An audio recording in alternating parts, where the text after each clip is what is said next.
আসসালামু আলাইকুম। আপনারা স্ক্রিনের মধ্যে যে বাড়িটি দেখতে পাচ্ছেন, এই বাড়িটি করা হয়েছিল চট্টগ্রাম একজন এএসপির জন্য। উনি একটু শৌখিন মানুষ ছিল। তো ওনার কথা ছিল যে নিচতলা যেন পুরাটাই একদম শুধু লিভিং রুম আর একটা ডাইনিং থাকে। অর্থাৎ উনি নিচতলায় কিছুই করেন নাই। আর ওনার জায়গাও খুবই সংকীর্ণ ছিল। 16 ফিট বাই 60 ফিট ছিল নিচতলা। উপরে গিয়ে নিয়ে একটু বাড়িয়েছেন। উপরে গিয়ে এটা হয়েছিল 24 ফিট বাই 60 ফিট। তো ওনার এই চিকন জায়গা দেখে তো আমরা প্রথম প্রাথমিক অবস্থা হচ্ছে জায়গাটা পর্যবেক্ষণ করি। তারপর হচ্ছে ওনার পরিকল্পনা মাফিক আমরা ড্রয়িং করি। তো যাদের জায়গা হচ্ছে চিকন জায়গা আছে অথবা স্বল্প জায়গা 2 শতক অথবা 1.5 শতক, তাদের জন্য এই বাড়িগুলো পারফেক্টলি।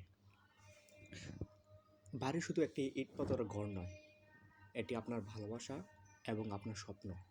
তাই আপনার স্বপ্নকে আমরা বাস্তবে রূপ দেওয়ার জন্য আমাদের এখানে অভিজ্ঞ ইঞ্জিনিয়াররা রয়েছেন।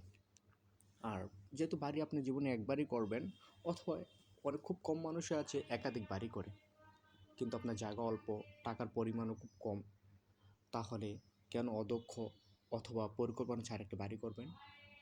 চলে আসুন আমাদের নিকট। আমাদের স্ক্রিনে দেওয়া নাম্বারে আপনারা যোগাযোগ করুন আমাদের কাছে। আপনার চাহিদা মতো, আপনার বাজেটের মধ্যে আমরা বাড়ি করে দেব। এবং আপনার জায়গা যাই হোক, অল্প হোক আর বেশি হোক, আপনার পরিকল্পনা মাফিক আমরা একটি সুন্দর স্বপ্ন, আপনার স্বপ্ন আমরা বনিয়ে দিতে পারব।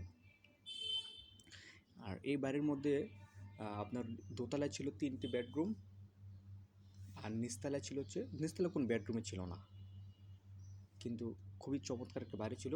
এবং যিনি এসপি ছিল, উনি আপু ছিল, একজন মেয়ে ছিল।